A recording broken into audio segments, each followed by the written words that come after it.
Hi, welcome to Graves Memorial Library and What's Your Story? I'm Billy Shore, I'm a resident of Kennebunkport, and we're turning the tables today on Mary Lou Bucavalis, who usually hosts What's Your Story, but today is going to tell her own story because it's one that's so important to this community. And Mary Lou, what you've done with Graves Memorial Library has really built community in Kennebunkport, and everybody says that there wouldn't be a library if it wasn't for Mary Lou Bucavalis, that you're the bedrock of this. So we're really excited to have the chance to talk to you. Thank you. I'm going to start the way you start because I've watched many of these, and have you just say a little bit about, how you came to be doing what you're doing, and maybe even start back to how your family ended up in Maine. Yeah, so we've been in Maine forever. Saco, Maine, as a matter of fact. Forever being how long?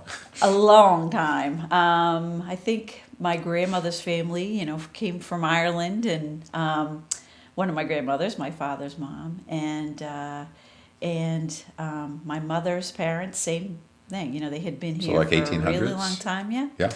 So, and then I think settled in the Saco area. My grandmother, my father's mom was a public health nurse, which is really interesting because we have public health department here, and so my on my mother's side, her dad was a doctor, and her mom was a teacher at Thornton Academy. So so we all kind of stuck around. So I have a sister that lives in New York, but she's really the only one that's moved away. Nobody else ever left. No, Everyone has we've stayed all here. been here. You must like it here. We do like it here a lot. So I don't know of any other place I'd rather be. And how much family do you have here now? I have 3 older sisters and their families, and our parents passed away about 11 years ago. So we've always been close. I've been lucky to have those siblings that we all talk and get along and have fun together. And I know sometimes that's kind of rare because I hear as people get older, things happen. But I've always been really lucky to have the family that I do have. So, Yeah. But I live a mile from where I grew up. So I really didn't go that far. And were books a big deal in your family? I would say probably not. We read in school. Everybody worked, and my parents just didn't really have time. My dad read when he was younger and got to read a little bit more as he retired. But it wasn't we were just always busy doing things. And so where did your love for books come from? I just think, in school we would have, take it to the library. Some of the schools had libraries inside, but we would take field trips. Sometimes I remember my mom, when I was little, would drop us off at the Dyer Library on a Saturday morning, and we'd go in for the Saturday film and pick out books. But it wasn't, I think modeling.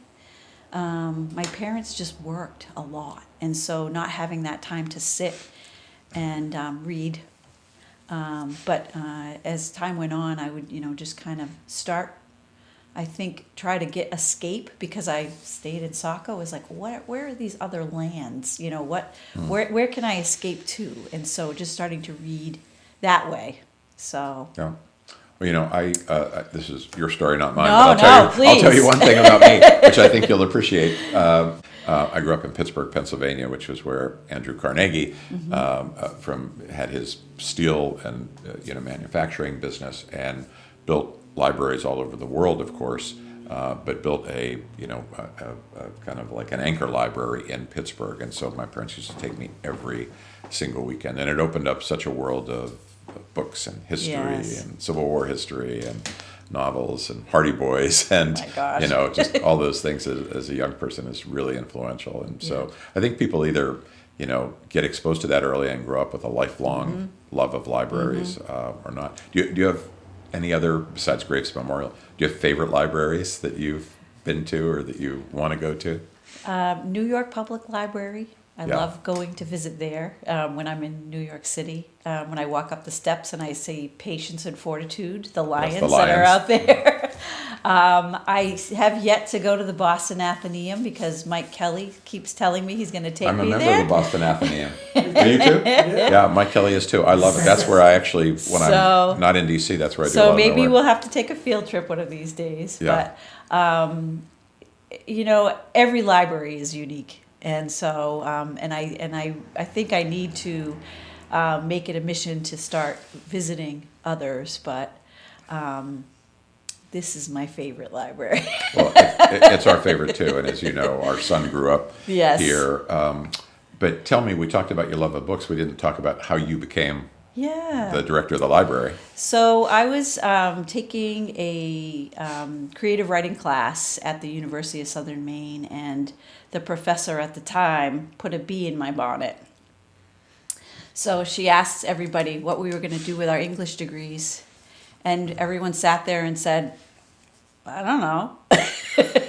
So anyway, she said, has anybody thought about working in a library? So at the time, I was working full-time at a law firm, part-time at night at a retail shop, going to school, taking 2 classes a semester. So I And took what year is I this? took the long way. This was 90s, early 90s. Okay. So I went to school when I got out of high school, I went to a secretarial school, but unfortunately it wasn't accredited. And they kind of lied at the time because they were trying to sell the college. And so the second year in, we all realized that. So when I applied to get my bachelor's degree, You were part of a scandal. I had to start all over again. So it took me 8.5 years to get my bachelor's degree, but it was, I just kind of went along and I was working and going. And so when this professor mentions libraries, I went out and interviewed all kinds of different librarians in their different fields. So in the field, so college, public, legal, medical. So in different settings, and what I found was everybody absolutely loved their job. And when I was taking a children's literature class, I saw where I wanted to put my focus. And it was just like, this is it. So I saw a job listing for this library. They needed a children's librarian. And I really didn't have any background except reading to my nieces and nephews when they were little. And loved to play and, just be around. Sounds like all the right qualifications. And so my former boss, Linda Wade, took a chance on me. She said, I love that you're organized. I love that you know technology and that you love kids. So, and I remember walking in here the first time and going upstairs to the second floor, and I just felt like I was at home. So So you started out in that I position. did, yep. And then when did you become director of the library? I think 2004 maybe. Okay. So I've been here for 24 years. Wow.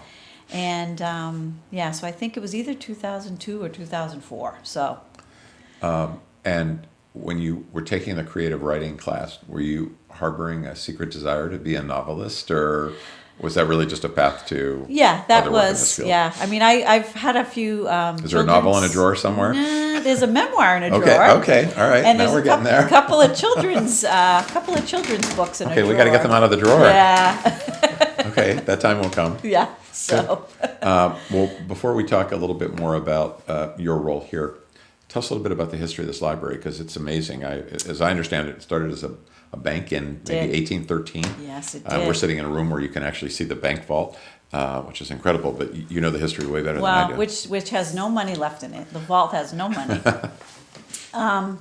So 1813, and then after a few decades, it was the Kennebunk Bank of Arundel, and so after a few decades, the bank folded, and the customs district was moving from Kennebunk to Kennebunkport, and so the government bought the building, and it became U.S. Customs House. So it was that until the early 1900s. and then it moved into Portland. So, and that's where it is now. And the Graves family, Abbott Graves, and his family purchased the building for the library. They gifted it to the Library Association, and so so it's one of those treasures that someone, they saw that opportunity to buy it and then gift it to the people. And who are the Graves So- family? I should know this, but I Yeah, don't. so our founding father, Abbott Graves, we have many of his paintings. And that's one thing about this building is we sort of forget that we're a mini museum. We have a lot of his stuff. We have Louis Norton paintings that are upstairs. We have lots of artifacts. But the Graves family was here. I think they were from the Philadelphia area. And after coming back from Paris, and everybody was studying art and medicine and all those things, came back here and sort of started the area of painters. And And they must have had some wealth they're, as well. I think to so. be as generous as they were. Yeah. So, and their son Louis Talbot, was in the war, in the First World War, and when he came back to Washington, D.C., he was part of the influenza epidemic. So he passed away, and that's why Like we have a... 1919 kind of. Yeah, I think influenza, so, The yeah. great influenza. Yeah. So they wanted to gift it to the people as a memory. So that's why we are a memorial library. So What's the part of the job that you like the best? the part that I like the best, Not that part. They don't like the part where the books as the fall book off the stumbled. shelves. There we go. How's that? Okay.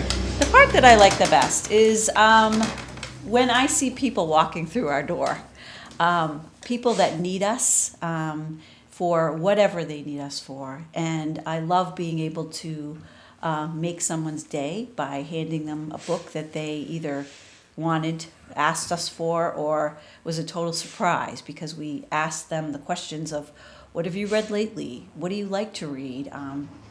And are you willing to try a new author? And so I think sometimes, and that's all ages. And so I think for the children, the adults, it's very rewarding when someone comes back and says, oh my God, that book was wonderful. What else do you have?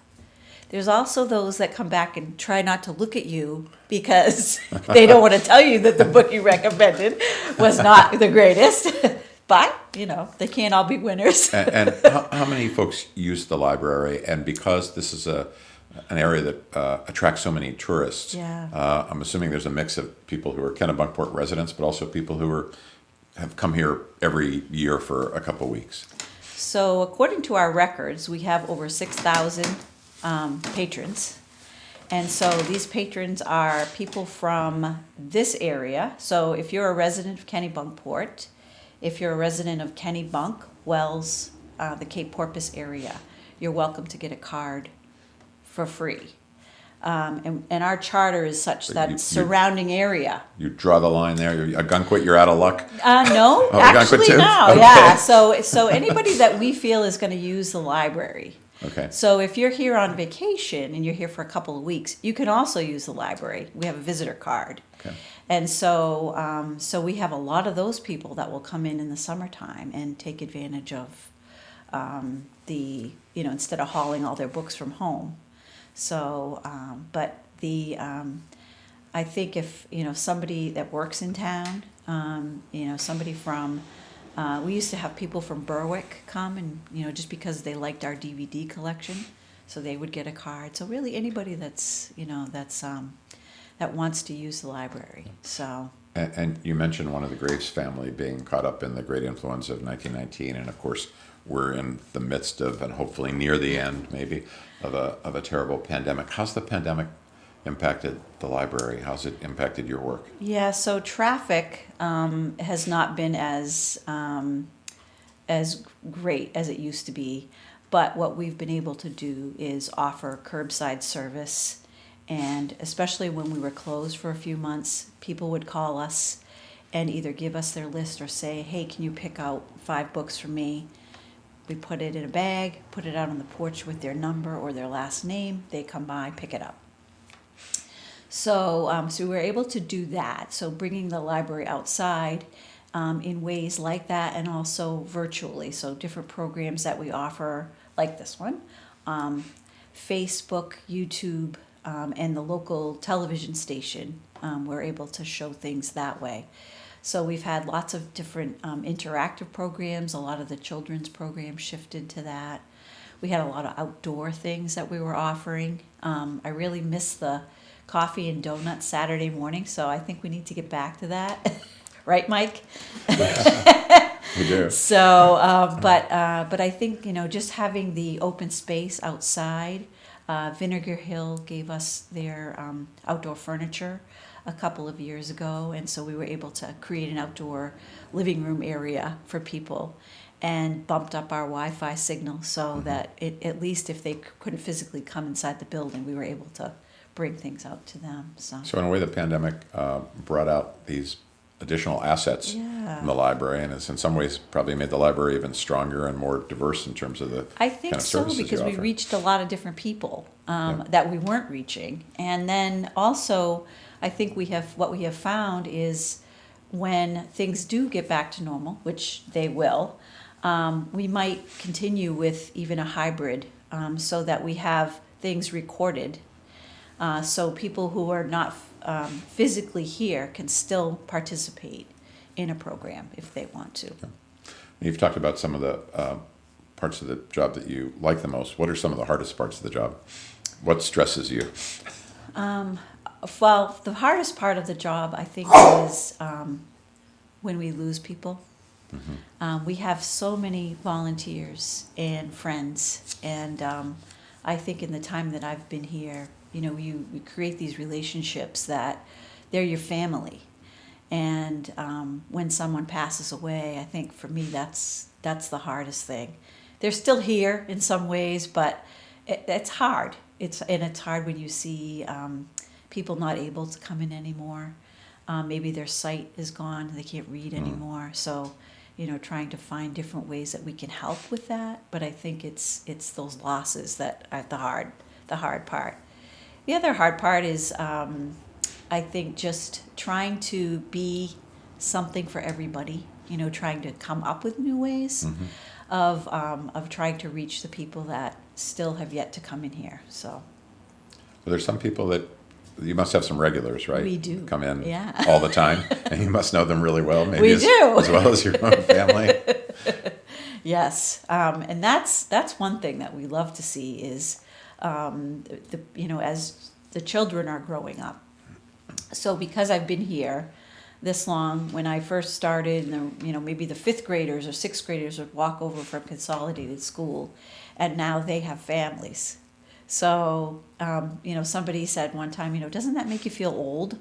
And I said, no, it makes me feel proud because they want to continue, what their parents started or the grandparents started. So, What's something that you would want people to know about the library that they probably don't know? That's a great question. I think, we are not a town department. I think that kind of gets lost Yes, good in point. different things. So we have to maintain the building. We have to raise, we're very grateful for the money that the town does support us with, the taxpayers support us with. But we do have to raise about 60% of our budget each year. And so, trying to find ways to do that. And there are a lot of nonprofits in the area, so we're all sort of going after the same people asking. But we hope that there are things that we do that speak to people that want to support us. And we are very fortunate to have the support that we do. So while we're on that, what's the best way for people to donate? I would say if you haven't gotten our annual letter, or if you have gotten our annual letter and you haven't returned that to us, that the annual fund drive is a great way to support the library. And if you've lost your letter, we have a donate button on our homepage that people can go to. On the website. On the website, Which is? graveslibrary.org. Okay. And Autograph photo of Mary Lou Yeah, there we go. T-shirt with Mary Lou's face on it. We have all that, right? so for the dartboard. So we have, and there's also things we do with our fundraisers. And so, and a lot of people, I think, are nervous because they can only afford, I can only give you $25 or $5, but all of it helps. That counts. It Absolutely. really does. Every penny As you counts. know. Yep, we do a lot With of your fundraising foundation, as well. yeah. But I'm glad you said what you said at the beginning, because I'm sure most people, and we were talking earlier about KEMS, the Kennebunkport Emergency Medical Services, which runs the ambulance here, and most people assume it's part of the town, and the town also does support it generously, but it's a separate nonprofit. Yeah. And just like the library, in many communities, the library is part of the town, and That's its budget right. is completely covered. Yeah. But Graves Memorial Library needs the support Yes. of citizens, visitors, tourists, Yeah. to continue to grow, because it's an incredible gem. Right. And not just financially. I think attending programs, using us. We are here for you. We're open. And so, this is what we want. We want people to come in and make this their second living room. I like that. Second living room. What do you like to read? Oh, You I must like to read widely, I'm guessing. I do. I do. I like to read memoir because it was something that I didn't read growing up. And as opposed to biography, I like to read books about people that I have no idea who they are, and or maybe I know a little bit about them, but I like hearing from a point of someone's life. Those seem to be really interesting to me. I love legal thrillers. Some of the Scandinavian thrillers, those are always good. Children's books are still my favorite. Yeah. That goes back to your roots, right? Yeah, so I used to be on a couple of committees through the state. They offer a cream of the crop. There's a committee that picks out the best of the best for children's books, and also the Lupin Award. So I was on a couple of those committees, and so even when I became the director, and I was still had my, trying to read as many kids' books as I could. So, but I've got some legal thrillers I'm going to drop off for Oh, you, yay. because I just discovered at Rizzoli's bookstore in New York Oh, has okay. an international section, and there's a set of books there by a man named Carafiglio, who's considered the Italian John Grisham, is what they describe him on the back, and they're fantastic. I'm going to drop that's a couple wonderful. off. Rosemary and I have been kind of working our way that's through great. those. That's great. I listen to a lot of books in my car. We have a pretty big audio collection, and so when I get home, sometimes it's too convenient to turn on the television and watch something that's on. But reading that quiet Saturday afternoon, I'm really looking forward to the snowstorm, so I can get my chores Yes. done and then maybe pop down in a chair and with a cat next to me and sit and read for a while. So We've got two books here that tell the history Yes, of Kennebunkport. Say a little bit about those. that are 'cause still they're pretty intact. special. Yes. So this was a project that Joyce Butler, who is a local historian, wrote for us, and is a fundraiser for the library. We sell them here. We sell them on Amazon, and a couple of the hotels in the area have them. But it was a long labor of love for Joyce. She worked on it for many years. And her family, when it was finished, her family actually made up these T-shirts that says, "It's in the damn book," because it was for so long that she would squirrel away in her office and just pour through history, 400 years of history. And so, and it was there's a book that Bradbury wrote that takes you up to this time period. Is this Tom Bradbury? No, this is, I think, Charles. Charles Bradbury, okay. So prior to that, there was really nothing that gave this whole, the 400 years of the town. And so, and my job was to go to the Historical Society or to the Brickstore Museum, or people that Joyce knew, to look for photographs and charts and different things that would be the graphics of the book. And so, John Whalen, who is the owner of Cider Mill Press here in town, was on our library board. So he was able to hook us up with printer, editor, the artist who could lay out. So we had a team of people, and they were all from away. So a lot of this was done electronically. So, but when Joyce was finished with a chapter, she'd come in, we'd sit down, go through, look for this picture, look for that picture. And right now, in the digital age that we have, that's what I find. Like, if somebody goes to write this next history, it's going to be really difficult because we're not recording like we did. Right. And so the Historical Society is a wonderful place to go for letters and pictures and all kinds of things. Also the Brickstore Museum. So, and the archives that they have there are just fabulous, to look through. So Yeah. Well, these are both beautiful volumes and such a rich, as you say, 400-year history predating the formation of the country.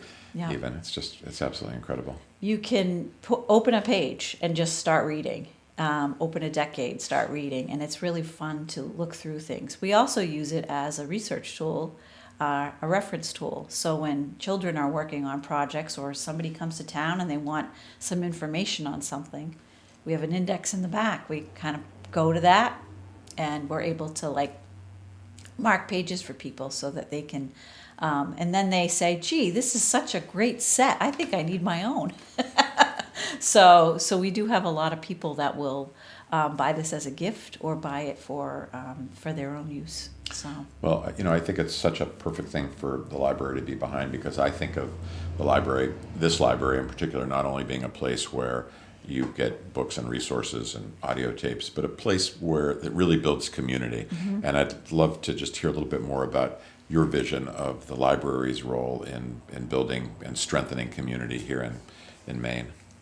Well, I think that we have a lot of opportunity, as new people move into town, as things change, trying to either stay ahead or get on board with other organizations to figure out things that we can improve on. So I think, some of the housing that has been tackled, climate change is being tackled, working with more of the town departments to see what we can do to support them. And that we work with the nurses all the time on different projects. So just trying to get out there with some of the different organizations, and, there's strength in numbers. So how can we each, sort of support each other? And in that regard, we'll hopefully mushroom out to everybody that needs to.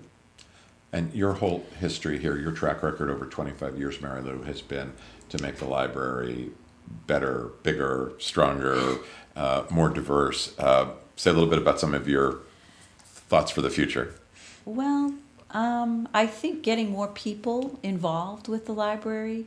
I hope that there will be people that will, if they retire here or they have retired, they've lived here, they've retired from their job, will come in and volunteer at the library. We rely heavily on volunteers. So you'd welcome more volunteers? So we welcome more volunteers. Fantastic. Our budget is small compared to many libraries in the state, because we do take advantage of people that have a specific gift.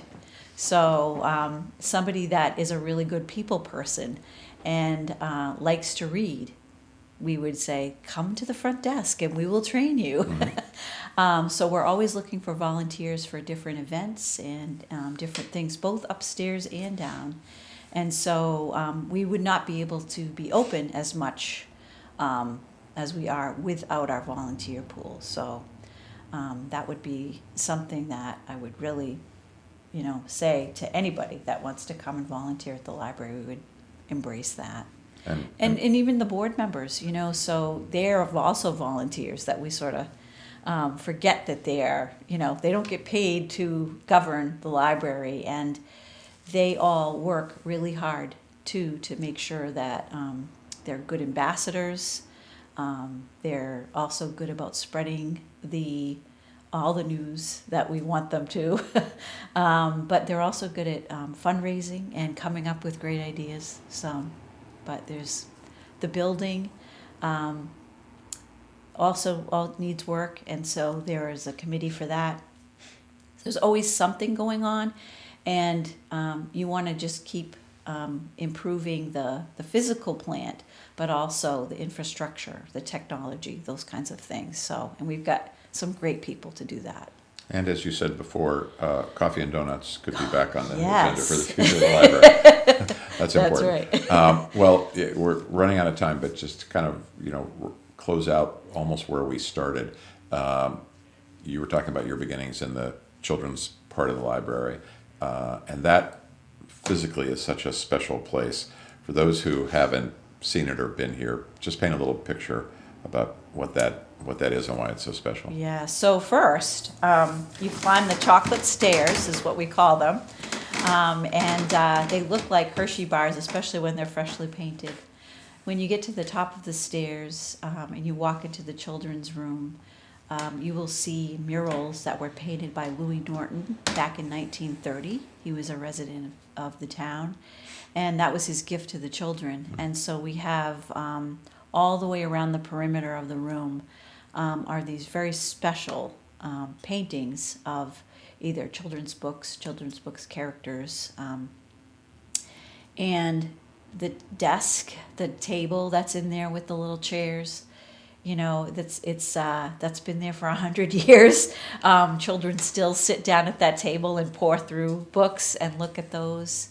The Terry Bald and Lynn Smith, who work up there now, they make it so inviting for people to walk through and look at all the different displays. So there's always something up there that's changing too. So you want people to look at the history, but also look at all the things that are coming out. And so, getting back to my parents, it wasn't a bad thing what they did. They worked really hard, and so when they got home, they were really tired. And it didn't mean they didn't love books and they didn't love us to read. It was just that was the house that I grew up in.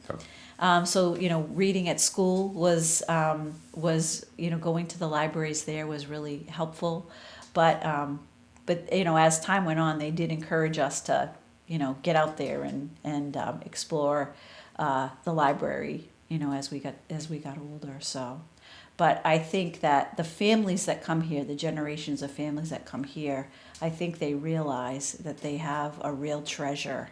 Yeah. In the entire building, but upstairs especially. Yeah. Yeah. Well, the last thing I'll ask you, since we're talking about children's books, and knowing now that you've got one in a drawer that you've not yet shared, can you tell us a little bit about what it's about? Yeah, it's about my cat Ellie. Do you have a title for it? Yes. What is the title? Well, no, I don't really have a title. Okay, for well, it. tell I've us- changed tell the us- title many times. But it's about Ellie. Yeah. So she gets out one day. I live in an area of the Saco River that is tidal, and so there's many different animals that live in our backyard, right along the river. And so she goes and visits with all those different. It's a great story. So. Okay, so when are we going to be able to read it? Well, I've sent it off to a few places, and one place got back to me and said that they, sometimes when things get anthropomorphized, Yes. children don't like that. And I said, I think I beg to differ. Yeah. Because I think sometimes that's kind of fun of, Yeah. having an adventure. So I think it's just, I need a little bit more tweaking, and I need to have a little bit more, I guess, gut to just get it out there. Yeah. So. All right, this is exciting, Mike. We're going to be able to say we knew her when. Yeah, and my friend Heidi did all the oil, the watercolors Really? for it. So it's already It's ready. illustrated. It's yeah, but I can't I wait. need to tweak the text a little bit more because her artwork is beautiful. So I've got a 10-year-old granddaughter who likes to morphize or whatever it's called. So I think she'd be a fan of this book, as many other good. kids would. Well, we'll test it out on her. Well, this has been a treat to turn the tables on Mary Lou Bukovalis and to do What's Your Story with you. And I want to thank you. I want to thank Mike Kelly for making sure that all of these great conversations that you usually host, Mary Lou, and you do such a great job with them, that they all get on video and are available to people on YouTube. If you go to YouTube and just search What's Your Story, Grace Memorial Library, you'll find a whole archive of just fabulous conversations that you've done. Right, and you can also go to our website because there's tabs there too. Oh, there and are? get to the Okay. YouTube page On the Grace Memorial specifically. website. Yeah, so that makes it easy. Fantastic. So I have a question for you. Will you come back and we can switch? I will come to this library anytime. All right. I always want to come to this library. we really Of want to course. hear your story, Well, Billy I don't know Shore. if my story's as interesting as yours, but I would love to come back Okay. at any time. And so thanks everybody for watching and for listening, and stay tuned for the next time Mary Lou does What's Your Story. Thank you.